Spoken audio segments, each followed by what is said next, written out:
Being motivated is one of the key points that a person can have in their skill set. That is why using Monroe's motivated sequence was such an important aspect to me through my persuasive speech, and how it was able to help me make an effective outline for my project.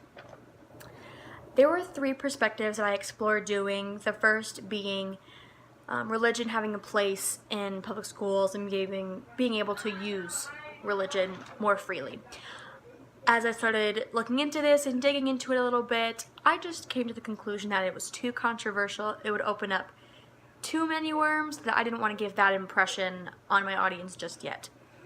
My second point was parents choosing gender of their unborn children, which is a very new activity, and there wasn't really any concrete evidence that I could have used. It's more just making scientific guesses, which wouldn't have been the most effective for me. That is how I decided to do my persuasive speech on high schools requiring 1 year of a music course for graduation. I decided on this topic, 1, because it was the most evidentiary supported, and number 2, because it's very personal to me and I know a lot about it already, so I could focus more on Monroe's motivated sequence. The thing that I first had to focus on was my proposition of policy statement. The first thing you have to do when creating the statement is find an agency, which luckily for me this came quite easily because I was using education. So my agency became the South Dakota Board of Education, and this was the perfect agency because 1, they are the most professional group in education in South Dakota, and number 2, they are the top people that are able to make the final decisions for all high schools, not just one, and they are the ones that can enforce such a change. Although my agency came fairly easily, the more challenging part of my policy statement was a small detail I thought I would be able to breeze through. The most challenging part was making sure all of my needed information was present without being too broad of a subject, but also without confining it so much that I only had X, Y, and Z to talk about, but letting me expand more than some of the policy statements would have allowed me to do so. After narrowing down and having a concrete policy statement, I needed to focus on Monroe's motivated sequence. This is what gave me my structure for my persuasive speech. Step number 1 of MMS, as it's shortened, is to gain your audience's attention. I believe I did this by making the fact that music is so overlooked relevant to today and to our small state of South Dakota. I made it relevant to not only parents and teachers, but also to students, which is who I am going to be giving this speech to. After I gained my audience's attention and made them want to listen through my introduction, I needed to demonstrate the need, which I was able to do in point 1 of my speech. I was able to use pathos and a lot of emotion to show that music creates a home for students and how to go into that aspect of music that many people overlook, and that's not fair because they aren't aware of that. After the need was demonstrated, I used step 3 of MMS, which is having a solution, and I expressed mine in point 2 of my essay.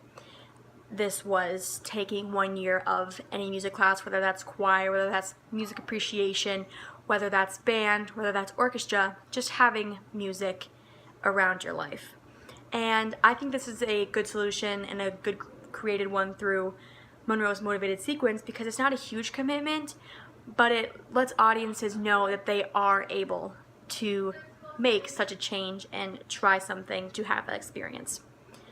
After I made this solution, I wanted my audience to visualize the results, which is step 4 of MMS, and I did that in my third point, which is music creates well-rounded young adults in our workforce, and we are able to have more critical thinking than past generations because we learn lessons through music that are more than just music. It's how to create relationships and how to build upon yourself and others, which would be resulting from taking just 1 year of a music class. You can have those new habits.